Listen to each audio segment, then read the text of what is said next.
All right, well, we have a great group tonight, and we're doing this at night, and I think this is a good conversation for a nighttime conversation regarding 4 designers here. And I'm going to let you guys, starting with Dan, or no, we'll start with Maggie. Maggie, introduce yourself, say hi, tell our listeners a little bit about what you do, and we'll go around the room and get everybody's introduction. Great. I am Maggie. I'm an illustrator. I have been illustrating for 10 years. I mostly do botanicals. I mostly do packaging and a little bit of editorial here and there. I'm a Capricorn, came from a loving family. I have many close friends who love to invite me to dinner parties. I love it. Who wants to go next? Enon, you want to go first? Next? Yeah, I'd love to. I'm Enon Avital. I am a designer, developer, coder, data person who, for funsies, also makes stationery. And that's the main part of what I'll be talking about today, because we only want to talk about funsies. I have not ever been invited to a dinner party that Maggie was at attendance at, and feel very left out. And that is, I'm going to be sad about that all night now. You live in New Jersey. You're a New Yorker, man. Isn't that what you do like every night there? Yeah. You've never invited me to a dinner party. There you go. Touche. Touche. All right. Dan, tell us about you. Hi, I'm Dan. I'm the least dramatic of us 3. Let's see, I'm kind of a creative jack of all trades, which is like a short way of saying, like, if it's creative and people want to pay me for it, I'll probably figure out a way to make it work. Nice. I run a freelance studio called Destiny Kid, and I do lettering on Instagram as Dan Drawn Words, which is my claim to a small, tiny slice of internet fame. Nice. There you go. Well said. Well said. And we should say I got to meet Dan through the Crop family for many, many years, and excited to head back next April, which I can't wait. It's always the best. 10 years. Yeah. Boy, this 10-year theme is really That's right. hitting it strong, right? Yeah, I'm actually... Matt's coming out for a fantastic event that we're putting on in January here in LA. So I get to kind of like get him as a guest this time. So I'm so excited. It's great, dude. I just love the community and how this podcast to me is like literally just my guilty way of kind of going like, I want to meet everybody in our community. And this gives us a great opportunity to do it when we get to sit and chat, right? Hear, hear. Good. Awesome. So Love it. this conversation, we're kind of deciding what we can kind of bring up as far as a good common thread. And it's unique that all of us, including myself, are in that 10-year mark of kind of going out on a different route, right? And trying different things and doing things. And today I really wanted to just bring everybody together and talk a little bit about these questions and things that we can kind of round table. Because so many people and a lot of our listeners are in that zone too, where they are juggling the full-time gig, maybe even side hustles and raising a family and all these other things. And their big dream is to kind of make that thing like go like, will people buy or hire me in my own independent way, right? That's kind of a big leap we've all taken at a certain point. And I think that's like the first question here is kind of about that big leap. Was there a moment where you guys finally said, I'm committing to this independent, even if it's just one avenue of what you're doing now or at that time? And is there something that you wish someone had told you before taking that big leap? Someone could start. Go for it. I'll start. I'll jump in really quick. Go. Oh, yeah. I've got 2 times that this has happened because I have a big chunk of my time that was full-time. When I first decided to go independent in graphic design was actually when I was pivoting outside of college, where I studied something completely different and was looking for my first job in chemical engineering, and the gut feeling of the thought of doing that was so strong, like so strongly negative. Wow. That was actually what pushed me to say I've got to listen to this gut feeling of I need to go into graphic design. And that was just a terrifying time. And something I wish someone had told me at that point was that I didn't have to wait as long as I did. But I was glad that happened. And then the second thing that happened, the second time I've done this, I worked full-time in graphic design, got the experience that I wanted to get in the industry, since it was so much of like self-taught and then mentored through those through full-time jobs. But about 2 years ago, it just started to feel like I needed to branch out and get back to the heart, get back to the first love of the designing. And what I love is something that my dad did tell me at the time when I was considering it, which was that there is no perfect time to make that leap. And I was so caught up in this like analysis of do I have like X amount saved up? Do I have these things set? What if I don't know about all these business ins and outs? All the questions, and I'm like spewing them, and he's just like, Dan, there's no perfect time. And that was what I needed to hear. That wisdom is so, yeah, I think you can even hear it sometimes. And I think you going back, you'd probably do the same thing. Like, you have to experience that to now be the person who gives that advice. Because Yes. I'll give that advice, and I wonder if a young designer kind of really takes my word on it. Yeah, sure, dude. Like, maybe for you. Maggie, when was it for you? I just love Dan's dad. Oh, that's great. My big leap was not really a big leap, but the moment I knew it was right for me. So I came from a tech background. I worked as an art director. I worked in marketing, and it was right around 2015. And I didn't go through it, but the company that I worked for had some massive layoffs, and I made it through. And so my whole creative team got laid off except for me. And I remember the leadership kind of being like, we just thought you could handle all of it. And I was like, first of all, I will not be doing that. And then it gave me this realization. I was like, oh, even the full-time job isn't secure. Yeah. And if that's the only reason why I'm not like making the big leap is because I'm afraid of not having security, this is evidence to me that even the illusion of security with a full-time job isn't, snap, Dan, snap. And so then I thought, like, if I'm not going to have plain security, if I'm always going to be a little bit stressed, I might as well be stressed, but it's building towards something I'm doing rather than making somebody else rich. And so I spent a year saving and planning my escape, and then I did. I bet so many people can relate to that because of layoffs and job insecurity kind of being on such a uprise right now. It's true. And yet you survived it and still made the decision. It's kind of, I had a very similar situation where it's down from like 300 people down to the last 10. Yeah. And watching all of that happen. And even though I made it to the very end and when the company was sold and everything, that vulnerability was like, I had to see that. You're right.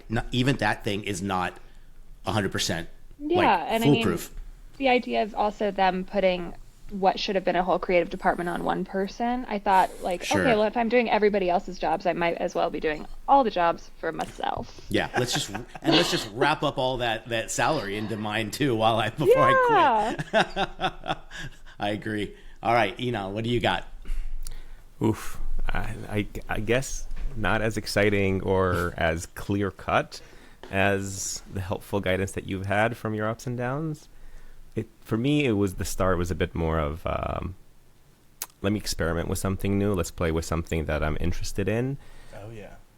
But for me, what has been more powerful is not how I arrived and decided to take this leap into exploring this, but rather some really helpful advice I got at the start, which I'll kindly forward and share today. This was given by Diane Gibbs.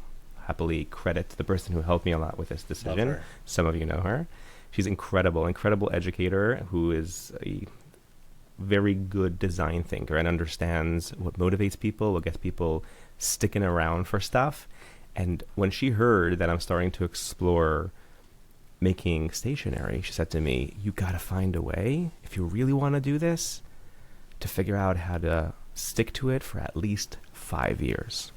I was like, okay, what do you mean by that? And she said, well, she heard from her professors. This is a whole chain of education over here, who basically challenged her with her own show that she's been running at the time. And he said, you, Diane, have got to stick to this for 5 years. Otherwise, if you give up in the middle, you'll never know if you were really meant to make it. And this is really something you should be doing, because to invest in something meaningful, you've got to go through that multiple years of slumps and like not wanting to do it, and like those downs of like, oh God, this is what I'm going to be doing.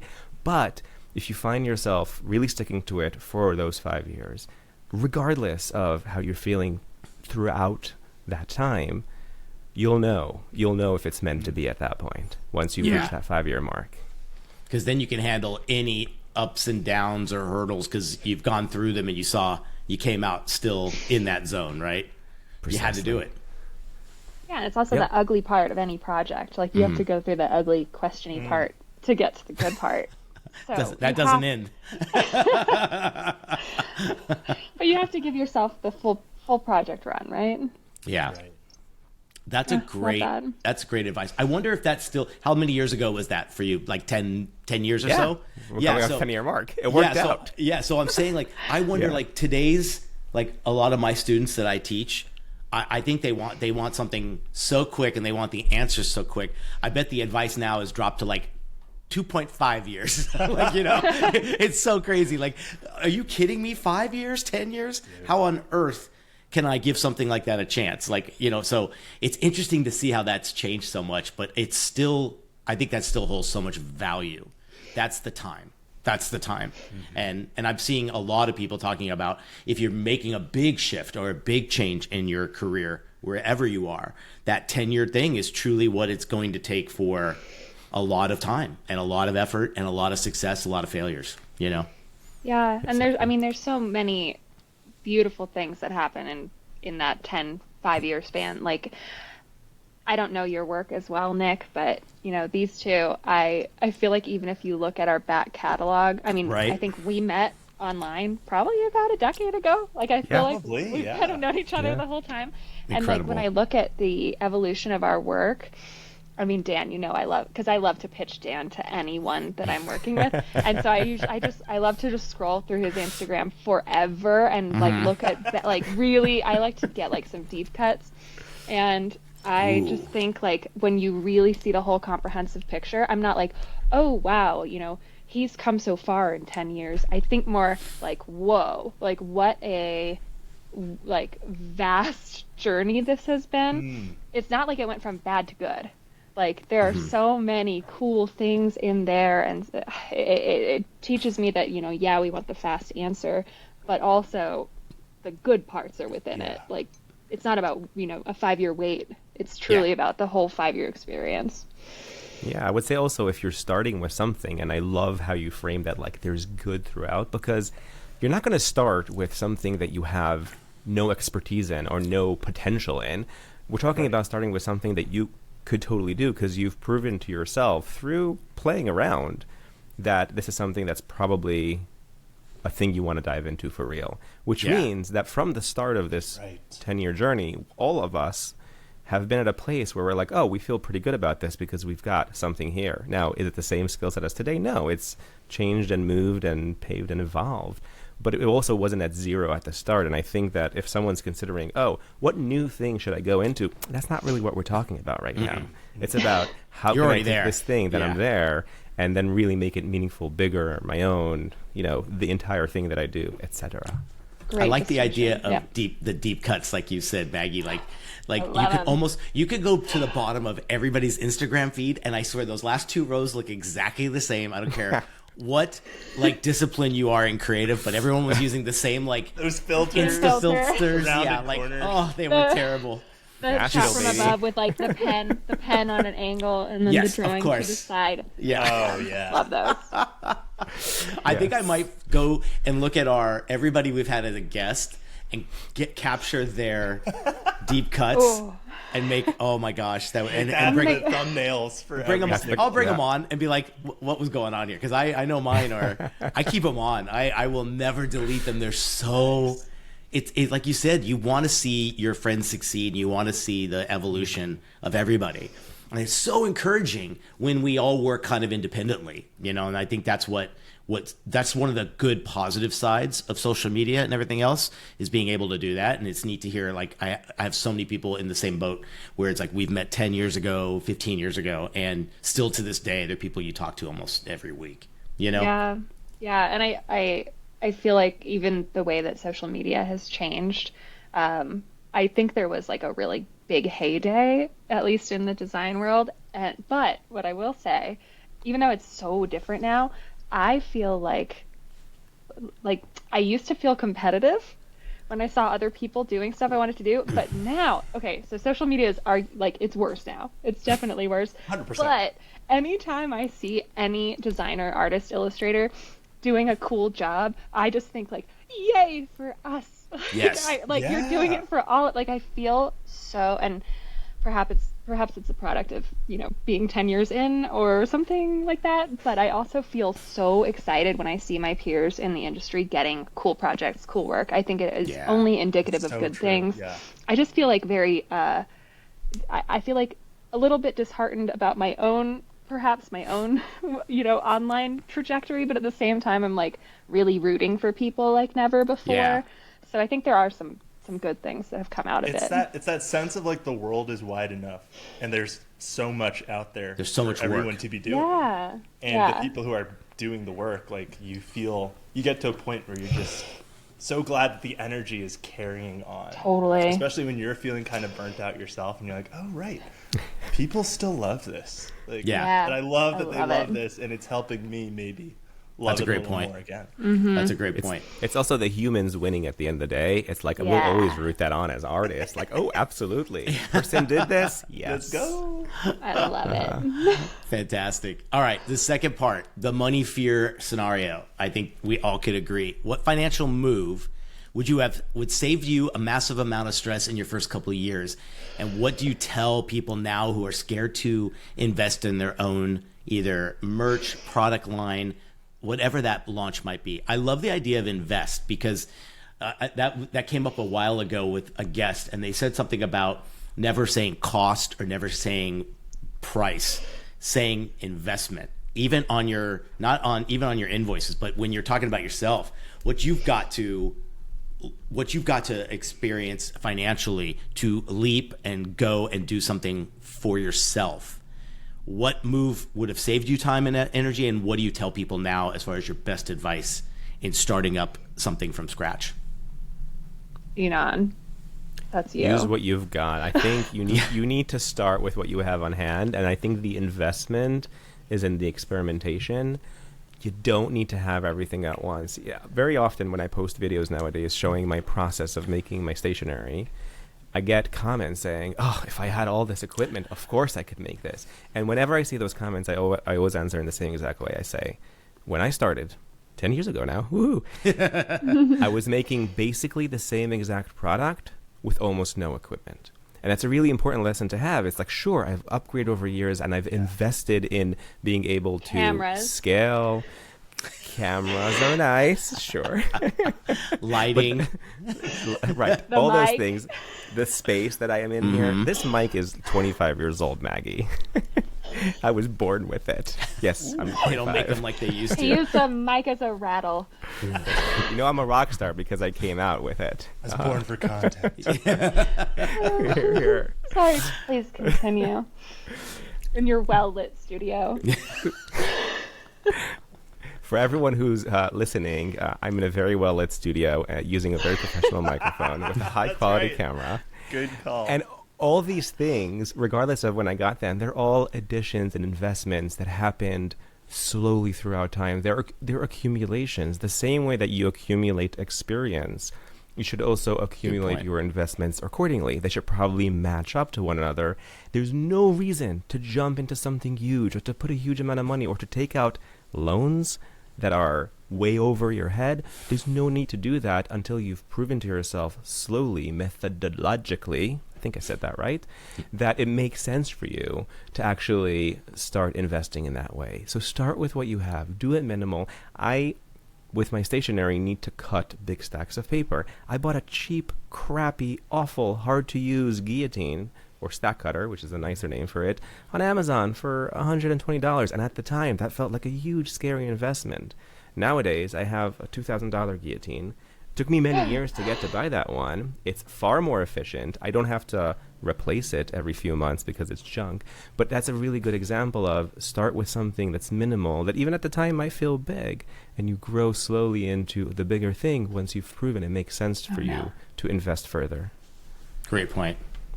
What do you guys got? What would you tell someone that's going, I want to, but money-wise, I'm afraid?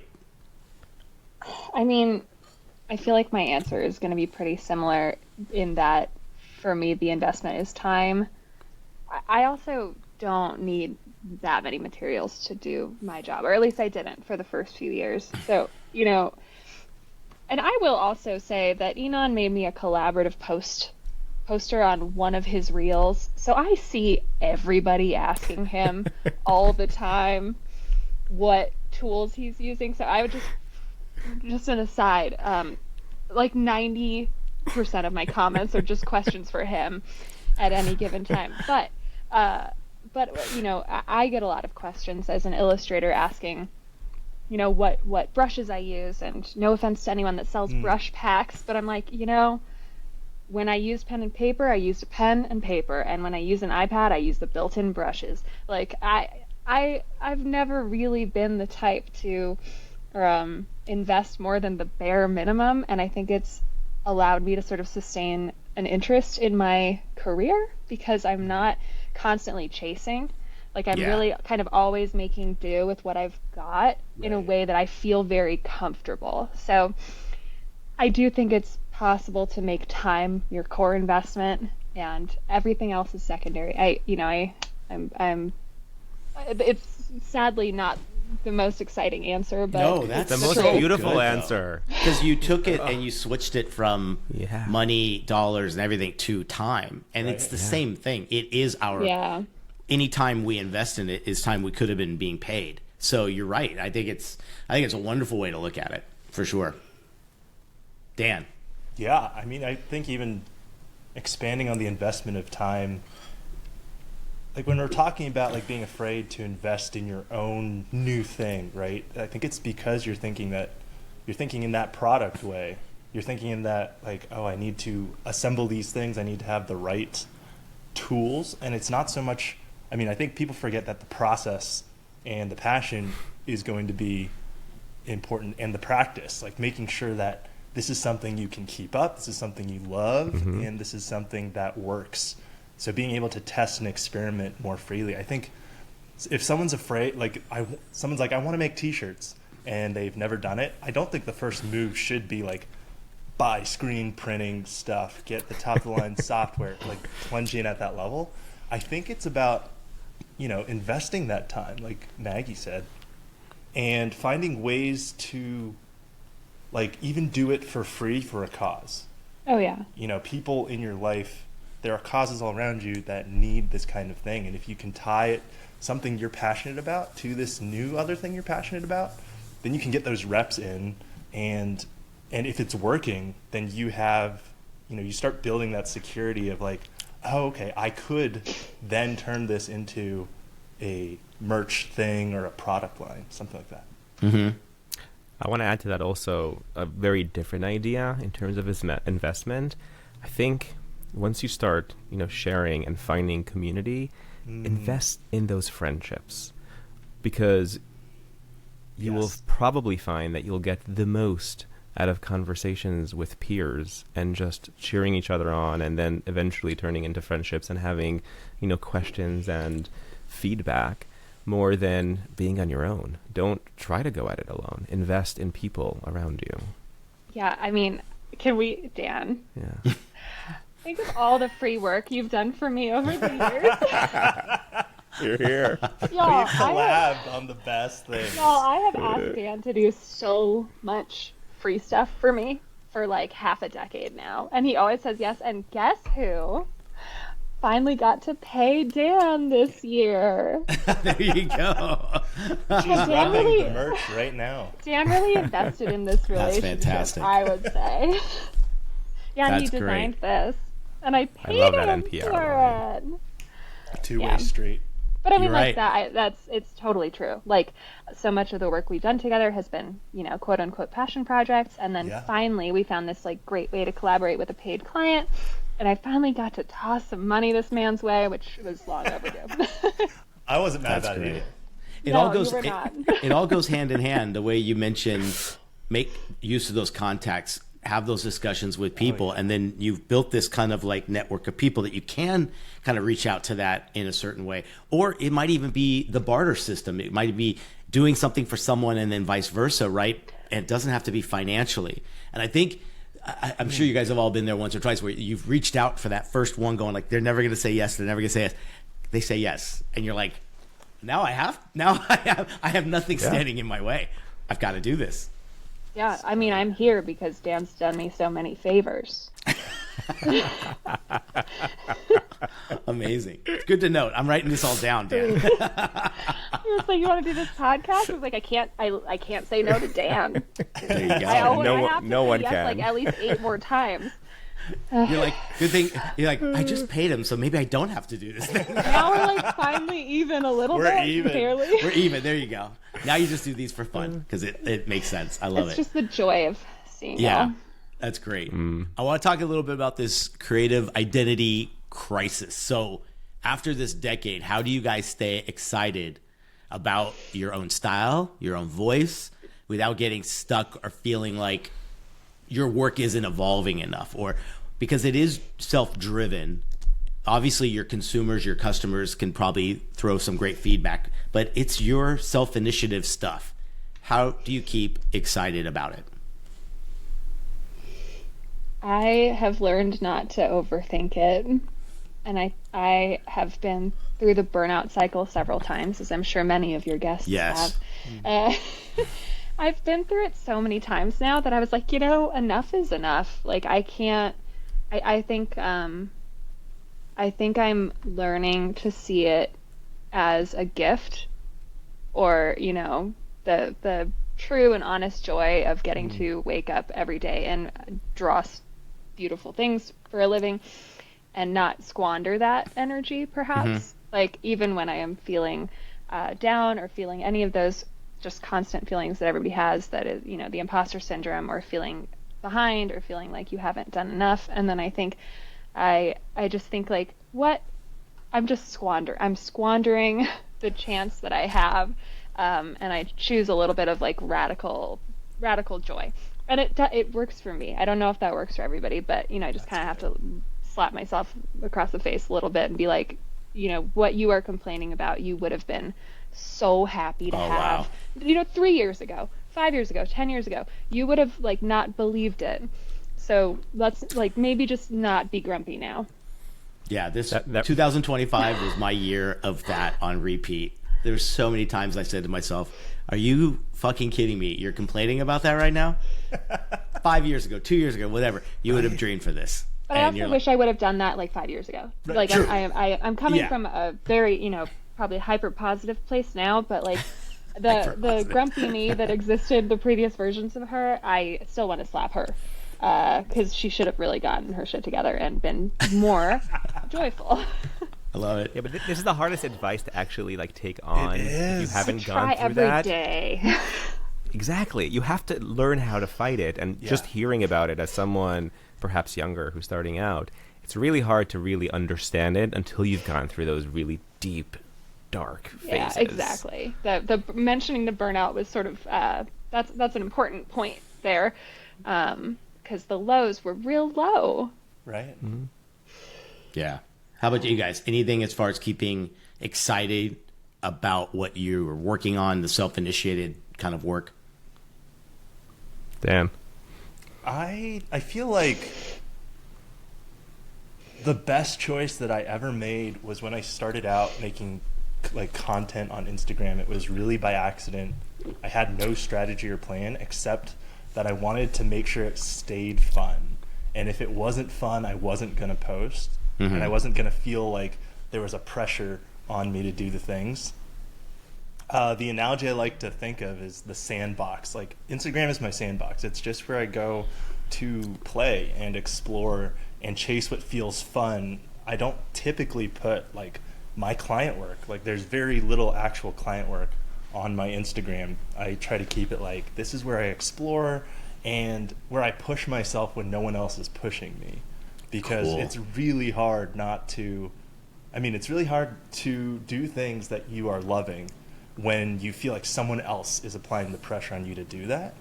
But if you have an impulse of knowing how to push yourself in a good way, in a healthy way, and in a fun way, then those moments when no one else is like applying that pressure, you can be like, all right, I can moderate how much pressure I want to apply, like how much of a challenge do I want to give myself, and then dive into this in a way that's fun. And so I think by keeping my Instagram, like my most public facing thing, that's the number one rule that I have, and I feel like that's really served me well for just staying excited and keeping it fun. That's great. And you get to balance it with, let's say, client work elsewhere, like on the portfolio, on the outreach to someone new. And it creates the things that people then, like my favorite thing is when a client out of the blue, first contact, they send me a mood board that is almost entirely my own work. Yes. I'm like, I know exactly, like I can do this. I know that guy. Yeah, and I know how to execute this exactly. I really enjoyed, and it's so fun because that was something that wasn't propelled by a client brief, which then turned into one where I'm like, oh, okay, so the market has space for this. This is great. I love it. It's the Maggie what do you mood board got? special. I take a very different approach where I completely outsource this problem and don't make it my own. You would. Of course. There's only so much I can take on, Maggie. Yeah. Investing in other areas. Spreach. What I mean by that specifically, though, is that I create stationery by hand, but the creative parts, the new ideas that I do on a regular basis, is done in collaboration with other artists.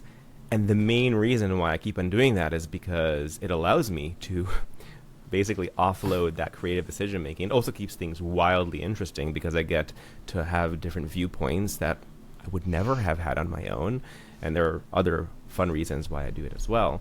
But not having it become my problem, and in return getting excited by the newness of every single collaboration that I do, which I do on a bi-monthly basis, meaning every other month, talking to a new person, some of them I've never met before, and just talking through the problem from scratch and discovering the way people think so and good. working on different timelines. It's amazing. It's so nice, and I'm in a very unique position where the specific thing that I do allows me to basically continue to be fueled by other people. You're such an extrovert. Too good. Hell yeah. Yeah, that's amazing.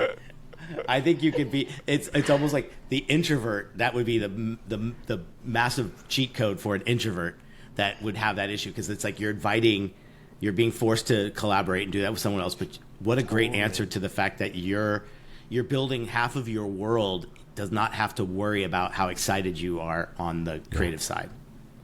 But it also Basically. requires that you're really good at managing Of course. things. Oh, so you have to be a 100%. very good details person. Yeah. Yeah. Oh, I know many people that would try that and fail in 2 minutes. Right. It's not for everyone. But if Right. it's for you, steal that idea. Did that happen- Let other people write it. Did that happen naturally, or did you set it up that way?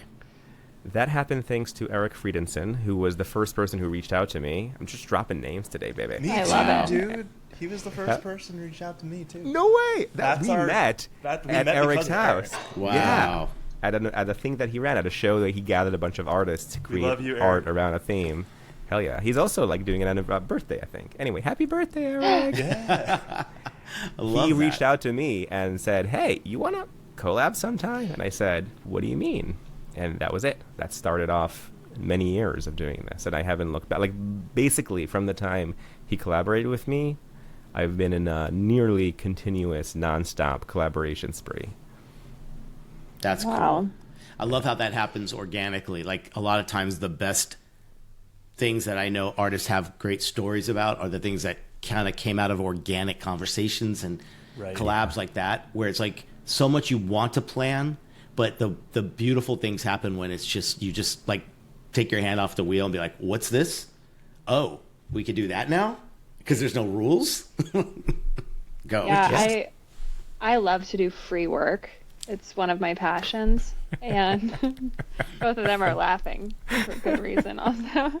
I'm right there with you. I do it all the But time. I do it all the time. But I have some friends that own a brewery in town, and I do their holiday art every year, and I have since they opened. And without fail, every year I get client work based on See. that work. And I'm like, I'm never going to be too old for that. I'm never going to be too cool for that, because Yeah. the chance to make something that is a passion project, but you're making something that will be a tangible item. Like, I work in packaging. That's most of my work. So like, I know they're going to make a can with the art on it. It's not a product mock-up. Like, it's a real Right. tangible item. So the chance to make something that I want to make with really no creative direction from anybody else, it's always, something that's really been on my mind, something that I've been wanting to figure out, maybe like a technical challenge that I'm really excited about. And I get to use these free projects for friends. And I think making a gift for someone else is the best way to get out of a creative rut also. Yeah. Ooh. Next question. And then- Next question. Yeah, okay, well, that's my answer. Making a gift for somebody that I love has gotten me out of every creative rut I've ever been in, and it's taught me most of my Wow. cooler skills. But then I make this work. It is real. I can throw it in the portfolio if I want.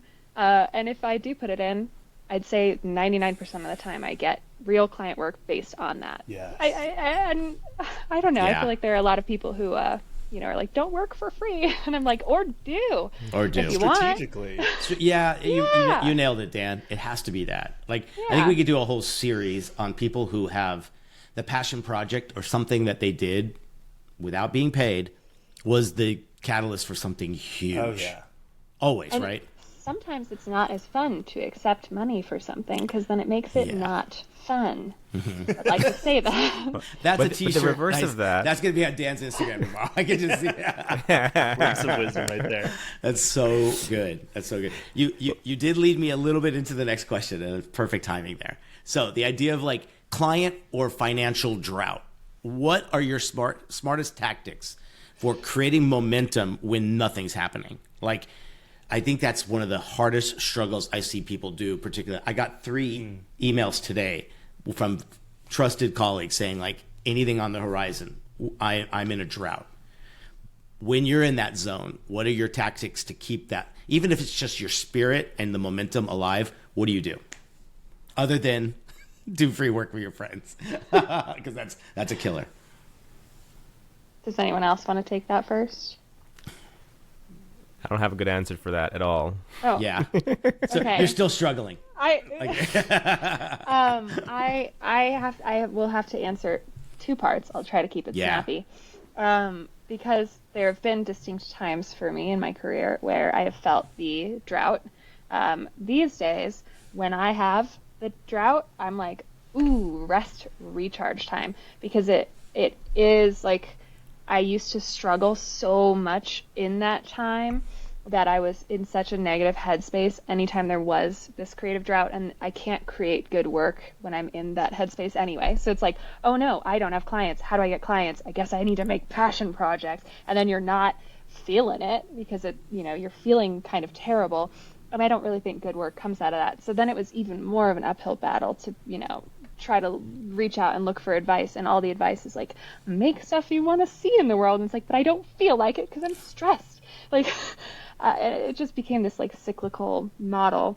And so the way in my current practice, when I have a slow period or I'm in between projects, I, again, with my toxic positivity, I try to really see that as like my nesting time, like my creative nesting time. Like, okay, I keep saying to myself, when I have time, I'm going to learn how to do this one skill, and here it is right in front of me. So it's time. And any new skill I've learned in any, parallel area or textile work or any of that stuff, it's always taught me things that made my illustration practice stronger. So Yeah.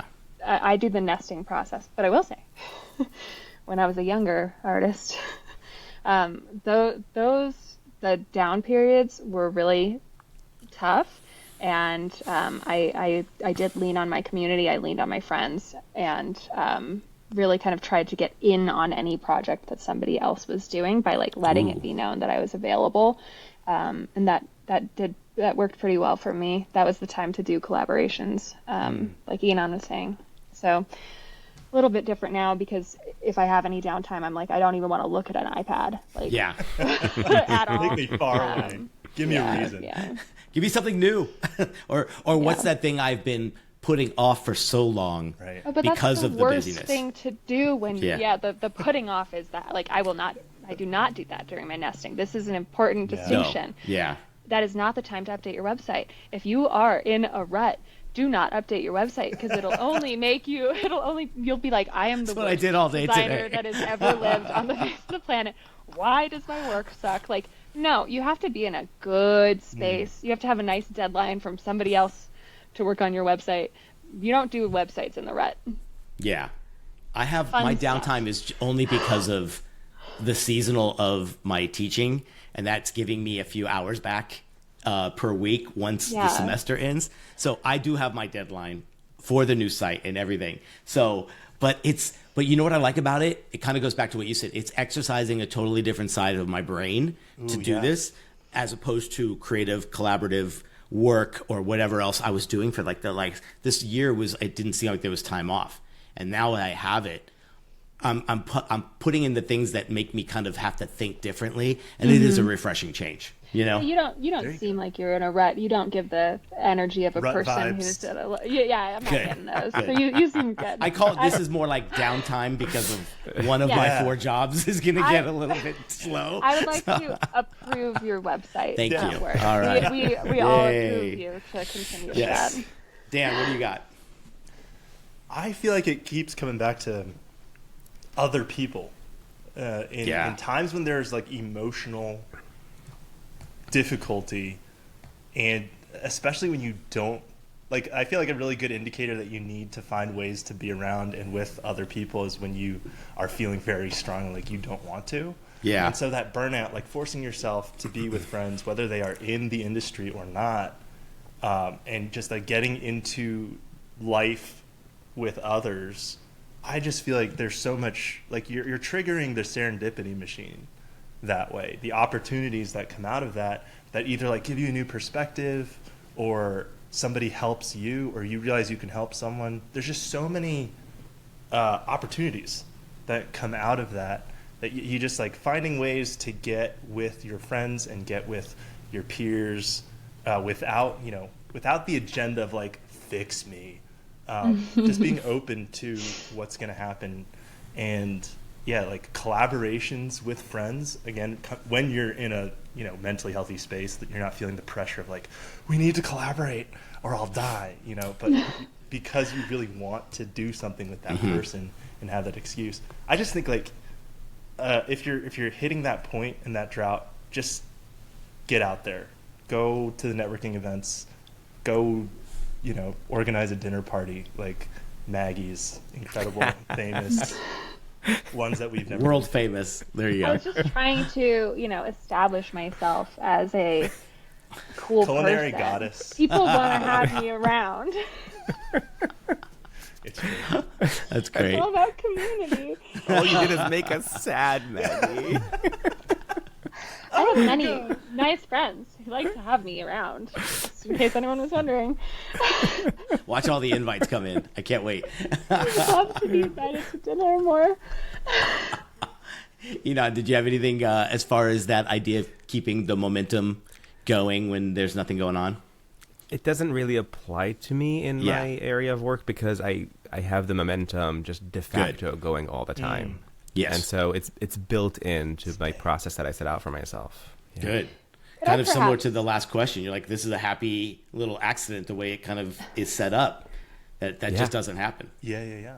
The three of us usually agree not to depress the youths when we are answering questions. No, go for it. But I do feel like maybe we're being a little too joyous, so I'm going to try to give some real advice. Sure. I'm Yes, going please. to try. This is post-dinner party, Maggie. Post-dinner party. You know what? It's because I was supposed to have dinner with friends tomorrow, and they canceled, and I'm feeling a no. little low about it. Oh, now it gets that is real. depressing. Butter chicken. Okay. Okay. What I really think you should do in a drought, and I am very strong about not updating your website at that point in time. I still do believe that. I think you could potentially make a few spreadsheets where you are scouring and stalking creative decision makers, without any fear of failure. So what I like to do is I like to look at the project credits on projects that I think are cool on like Behance or something, and people like Dieline. list the art directors, and then Yeah. I like to follow them on social media, and then I just like all of their posts until they can't do it. They're like, who's this crazy person? And then they have to click on my name, and then they will find me. And you don't even have to have like a, a popular username or anything. You just have to really just It's repetitive yeah, appearance. just like shower them with weird attention, and then they'll go look. So I think that's pretty good advice. That's actionable. That's And it's great. kind of you, fun. you 'cause triggered a get to- memory for me. I Oh, forgot that I you've did done this it. also. I did this when I was starting Dapper Notes and I was starting collaborations. I was like, how do I find people who are not Just already my dump them. friends? Yeah. Wow. Oh my People, man. God. The connections Right. are there. The credits are in the posts. They're Yeah. in Stalk the internet. right. It's Yeah. great, and here's why. And it works because when you're feeling a little low, all you want to do is scroll on your phone. So you put that scrolling to good use, and you just go crazy on there. And who cares if no one finds like Nothing to lose. That's true. I'm nothing burnt That's out. to true. lose. You're using those thumbs anyway to scroll. You might as well just be liking Yeah. stuff. You're just planting seeds everywhere. Like that's Plant the seeds. coolest thing. Yes. Right? Yes. You're Annoy cultivating when you don't have the time, you're in great mood because everything's happening, you got that momentum going. But the minute you got a little downtime, that's your investment back in you. Yeah, you're not scrolling. Yeah, You're cultivating future There you go. relationships. there you go. Woo! I love it. All right. I hope you guys heard that one because I'm glad you brought that spin. I'm all about that idea of that seasoned or well kind of established folks can kind of you can give that same answer, but the young person or the person that's new to this or struggling in that thing wants to hear the real deal Oh sometimes yeah, too. I mean, when somebody is just going Right. crazy on my page, liking and commenting on too many things, I'm too curious. Of course. I gotta click on them. Always. You know what I mean? Come Yeah, on. and it's a good little avatar that's like, what is that? I yeah, have to, get like I a make have to sure see your it. profile picture is real clickable. There you go. You know what's going on in there? I love it. All right. Confidence and self-doubt. Has there been a moment that made you realize where you undervalued yourself? And then how did you adjust that? That could be mindset, pricing, boundaries, whatever it might be. Do you remember a time where you were maybe undervaluing, and what did you do? How'd you get out of that? I think Just price yesterday. is a big one. Yeah. I'll start with yesterday. yesterday. A very recent story. Good. Super, because it still happens no matter how seasoned you might think you are. Mm-hmm. Heavens. I was launching a whole bunch of things over the holiday weekend. We're recording on the Tuesday after Cyber Monday. So we're talking about a Cyber Monday drop. Giving I really thought you were gonna say Thanksgiving. I like that the holiday was Cyber Yeah, Monday. I know. Tell me you're in e-commerce. I'm gonna add lasers like pew pew Cyber Monday. Tell me you The have a stupidest shop. holiday name. It sounds so dumb, I which know, is why I 'cause love cyber. saying it. Exactly. Back in the first few years of online ordering, That's right? right. Online shopping. Enon Cyber observed baby. Cyber Monday. Continue. 2006 called. The youths are laughing at our use. Tuesday after Cyber Monday. I believe we call it Giving Tuesday, my friend. Yeah, it's giving, all right.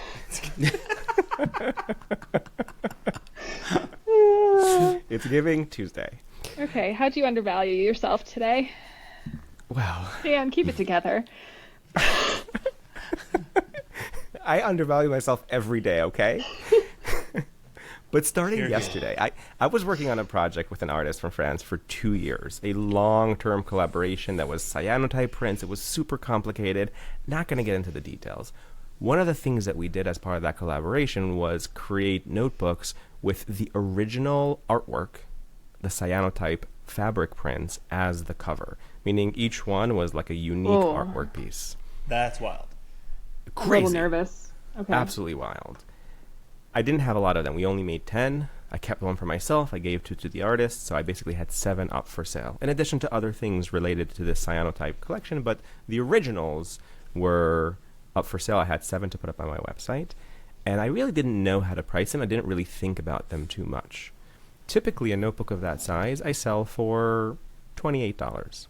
For this special collaboration, on Sunday, as I was kind of like half setting it up, I didn't really think about too much. I said, $50. Didn't really think about too much. But I knew that felt a little off for an original literally an original piece of art, a little off.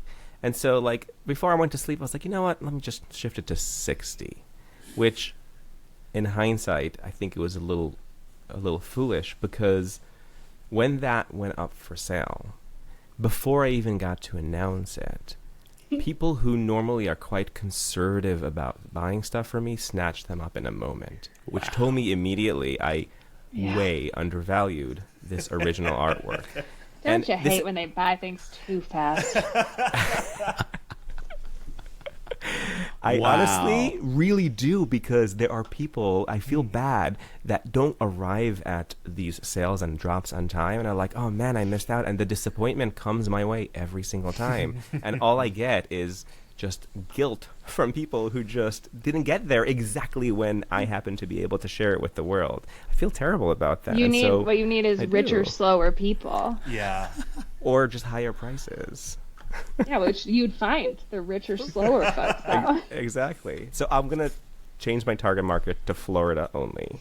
And that might help. There you go. Everyone write that down. Here. Yeah. And what time zone he's in for the next drop. Yeah.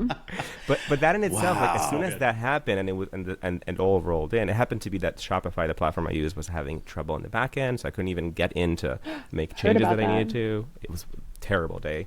Cyber Monday, baby. Terrible holiday. That's right. Awful. It really had, they it stuck had to the issues cyber. on that day. Setting it up. All of the admins were down. I couldn't send out emails. I couldn't make adjustments to my website. People weren't able to find the products because I What a couldn't set it day. up.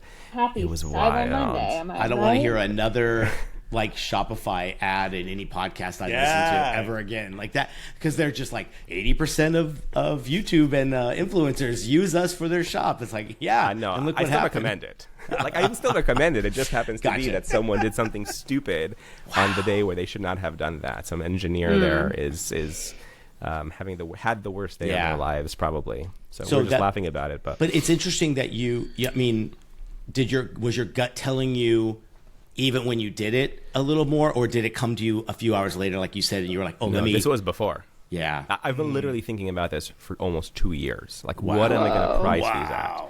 Oh, And my I gosh. knew, like, in my gut, I'll give you some hard raw numbers, because I thought I should probably charge $250 for each notebook.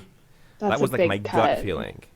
And I didn't price it that high because I was like, I don't want to make people pay so much for my work. And But nobody's I played that. forced to buy the things.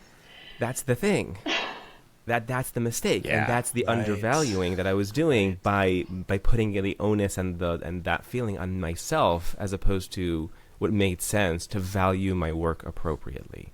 And so, still doing it. I'm 10 plus years into selling things online, 10 years into running this business, and I'm still not getting it right. And sometimes you'll have moments where you fell at it, and that's fine. I learned, and next time that I do something similar, I'm going to price it at $1,000 for Florida only. That's fantastic. What a good illustration too of like the we were talking about investing our time in the process, and the fact like that it's not like you come to your 10-year mark and you've solved it all.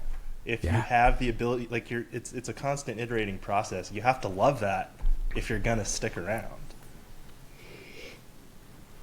Yeah. Yeah. That's a heavy yes, I. Wow. Snap for Dan. That's crazy. And it's interesting you were thinking about it that long because of how long obviously the project took to get there. But what an interesting thing. It's almost like, to me, the one area where I found this to work was, I remember some designer saying, if you're completely loaded, you can't take on any other work, but the dream client comes around, double your rate.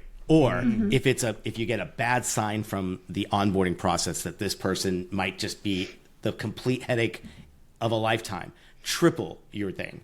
So if they do say yes, at least you're coming off with a good financial chunk there. And every time I've tested that thing, it was a yes without hesitation. Did you regret it? One of them I did. One of them, it turned out, I think the client, it was a bad take on the client at the very beginning. And all that client was doing was like kind of waiting for me to play the game a little bit with them. And once I did, had the respect level just kind of was off the chain. So like, it's interesting how that's why I put boundaries in there too, because a lot of times it was me being more like a boundary of, wait, I don't need this right now. And I respect working with people that are truly going to respect what I'm going to do for them, in a way. So like, sometimes boundaries become the thing after the 5 to 10 years, because if you don't have those years of experience, your gates are wide open. You're like take everything, right? So I almost feel like the boundary part is a good one, because it's showing the respect that you want from anyone that you're working with. Do you know what I mean? Yeah, I like to build like sort of like I'm a troll on a troll bridge, and I have a series of riddles in all of my invoices to try to figure. Dan, see me play the game. So good. Because I don't, again, we're all 10 years, we're all a decade in here, we're all friends. I still don't know how to charge for things. Like, let's be real. Be I know what I transparent, think right? it should. Totally. I know what I think it should be, but I also, it's all arbitrary at a certain point. Yep. Like, it's what your gut feels. It's what your gut feels based on your Yeah. experience. It's what you feel based on past projects that were similar. Like, but it is all at a certain point arbitrary. Yep. So what I like to do to make sure I'm neither undervaluing nor overvaluing myself is just sort of build a series of qualifiers in any invoice I send. Like, I'll send a whole number, but then I'll send some categories beneath for licensing that are sort of unchecked.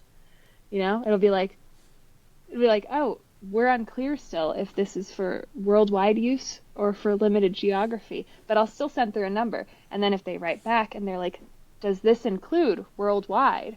Then they're still talking to me. They're still and I'm like, oh, okay, I think I can nudge it up a little. I go, oh no, I'm sorry, that was just for local. So if you did want worldwide, and luckily I've been saying this same thing publicly for enough years that I don't think anyone will catch on. That doesn't want, because my clients are never listening to these. But it is it's a good way to sort of test the waters, because I want them to value me highly, and I think that I deserve it. But at the same time, like, I don't know what they are planning on spending, and it's not for me, it's not a person making that decision. It's a team. Like, it's not about the person I'm talking to. It's, what their marketing team has budgeted. Right. And if their marketing team has budgeted a price that I think is worth investing in an artist, I want that. Sorry, I want that. I want what you budgeted for this project, because I know I'm worth it. So I do have to play a little bit of a game, a little, bridge troll question game to figure out where their investment can be. Otherwise, I feel like I'm constantly at risk of over or undervaluing. It's when a different client might come back and say, like, okay, we do need just local. So is this for just local? Then I know it's a little bit lower. Yeah, they give you the signs. They give you the signs, and you have to be able to read them. But I think that is good advice, especially for people that are starting out or mid-range, or even if you just want a hot new way, as a seasoned designer, to handle your conversations. Like, to me, it is a question of how to value yourself, and it's how to read the room more than anything.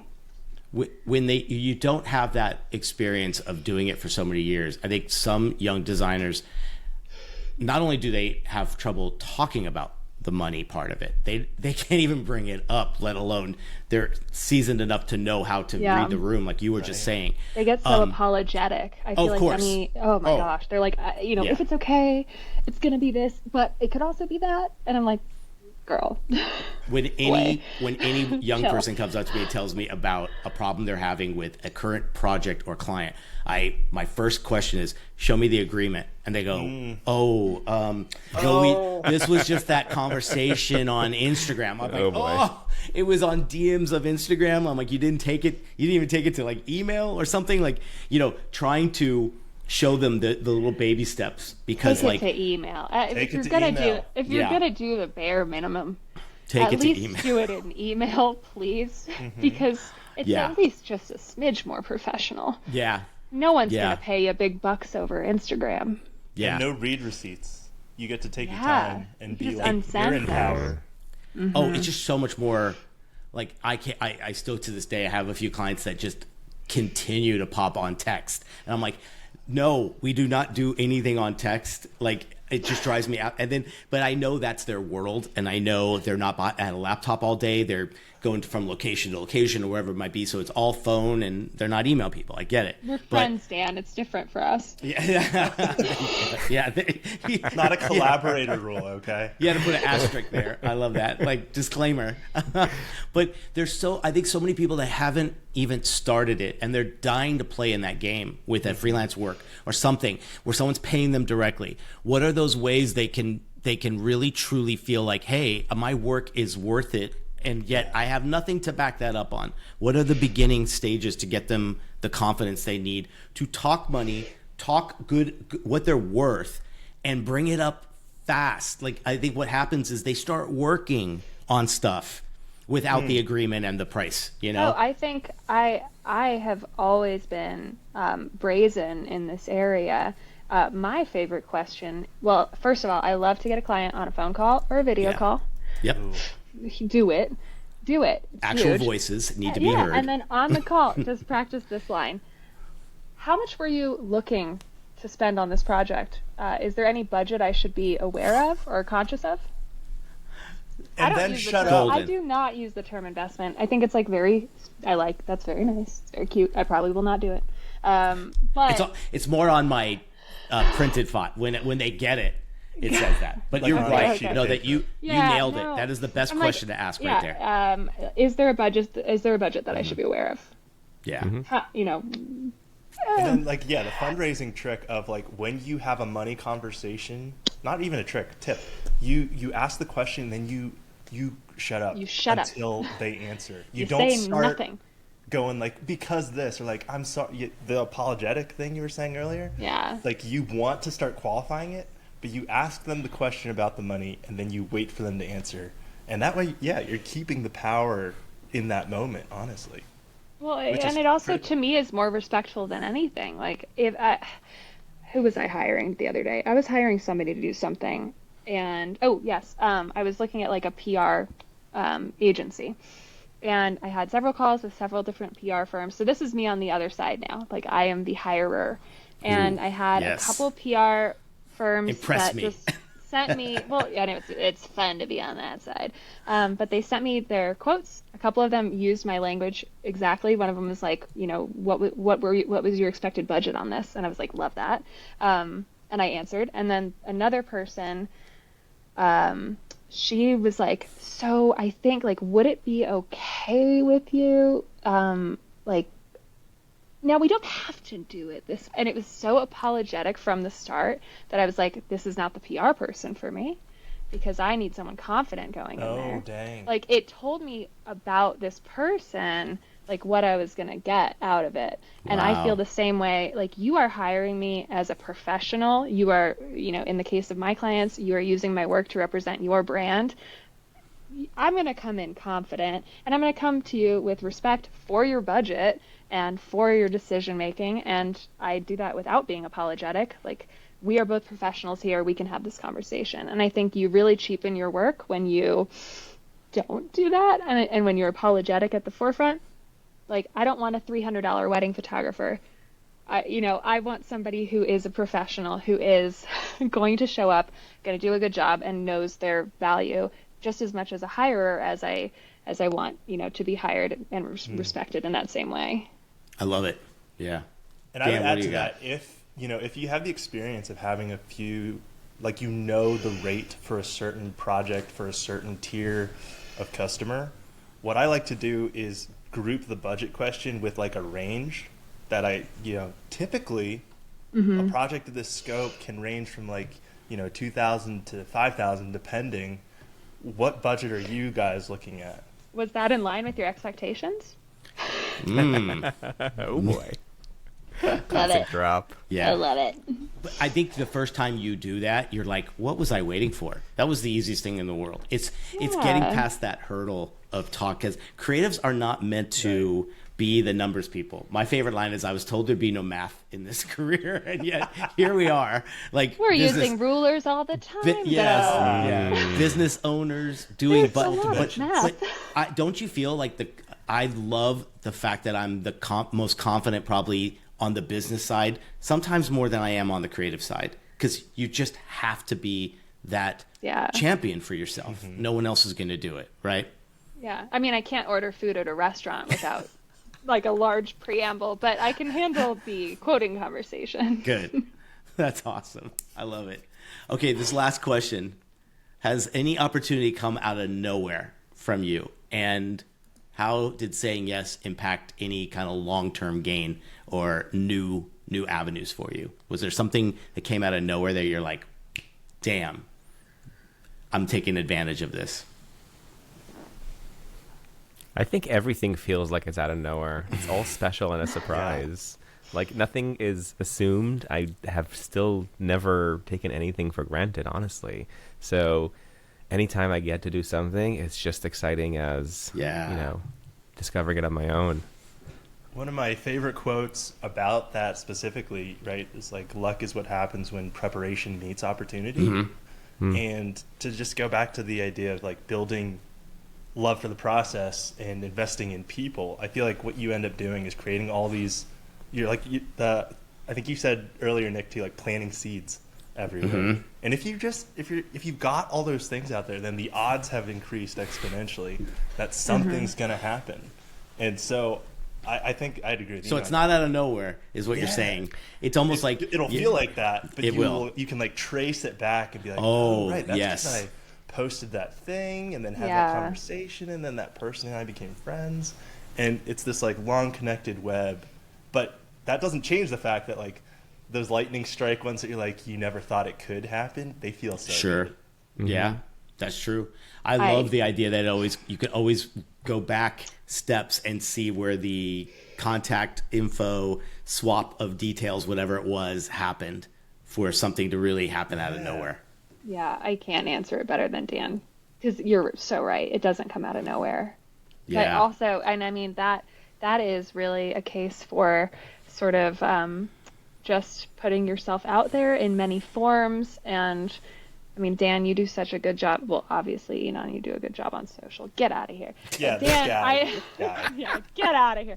Wait, where's the button? Where's the button? But Dan, I really feel like you have kept that sense of joy that I can see so clearly, just like as a viewer. And social media is just like part of what we have to do, and using these different platforms for better or for worse. But I think that if you can sort of hit them, with volume, with a certain amount of volume, and then you really are sort of increasing your odds at any point of being seen or being noticed, or just like hitting the right person at the right time. I don't think you can be shy about it. I think you kind of need to take the approach of like, I have to, what other choice is there? Somebody else isn't going to do the legwork to find me. I sort of have to make them find me. Right. Yeah.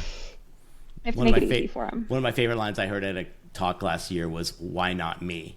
And it's right, and it's so true. Like you could be, I know there's someone out there listening going like, yeah, but nothing's falling in my lap. I'm not getting these things that kind of come out of nowhere, and that's maybe the wrong way to look at it. So I'm glad you all brought up those points that it's what you're doing. I asked my students this the other day because I found this article that was all talking about the junior level creative, or in any industry, the junior level is gone. Yeah. And you're going to have to enter your career at what is now considered the mid-level. But what is school?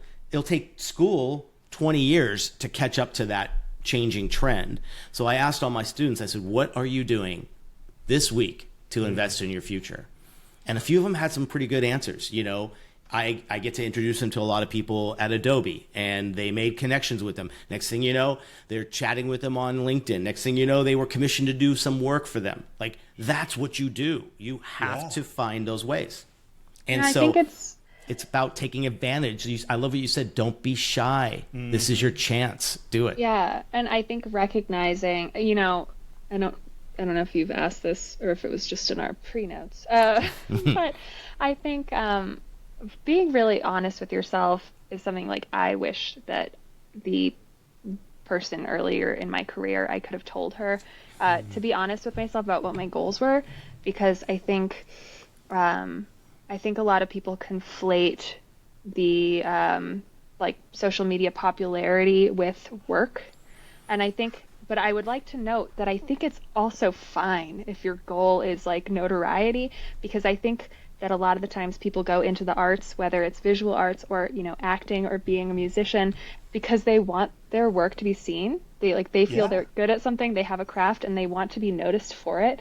That's why we do a lot of it. Oh my gosh, But then I think we like pretend that it's like we want to be seen, we want our art to be seen, but we're like a little too cool to be like, oh no, but don't look at it, because that's very, inherently uncool. But it's like, just own it. Like, be honest with yourself. Like, do you want to be noticed? If so, make yourself noticeable. Like make that happen. Yeah, stand up. And there's no shame in it. Like, there's no shame in that part of the game. But you just have to know what you want. And if you want to like live a quiet life where you're working, at a full-time job and you're happy, like, that is amazing, and be happy with that.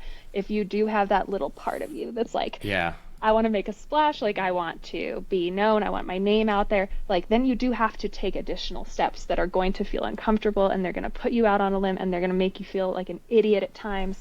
But like, you can make that choice. No one's forcing you, and you can decide like what's right for you. And I wish I would have known that I could. I'm glad you made that. There's two separate. I know some very, very quiet giants out there in the art field, right? That no one knows them. They're not on Instagram. They're not here. And some of the most talented people I know. But you're so right in this idea that like, pick your route, what you feel like it should be, and be confident in that route. Like, there's no shame in any of it, right? Like, because not everything is right for everyone, but like, figure out what actually like makes you tick, and figure out like what feels good, like what kind of love language of of work feels good for you, and then that should be like what you're pursuing, what path you're pursuing, whether you're going to be somebody who is a go-getter and gets out there and makes himself known, or whether you are going to be somebody that is like a little more comfortable in doing your work solo, like but know that maybe before making any big moves or big investments. Good. I love it. Put yourself in uncomfortable situations and places, always, if you want. Thank you. Disclaimer. They're all tools. Yeah. And it's like, it's almost like if you go to the tool store. Hardware store. I love a tool store. Go to the tool store. Like, this is probably a stretch of an analogy, but like a lot of different screwdrivers. And did you want to use an art store for this metaphor? Thank you. Art. I love how you put it in right now before he gets too far into this. Now you have much better tools.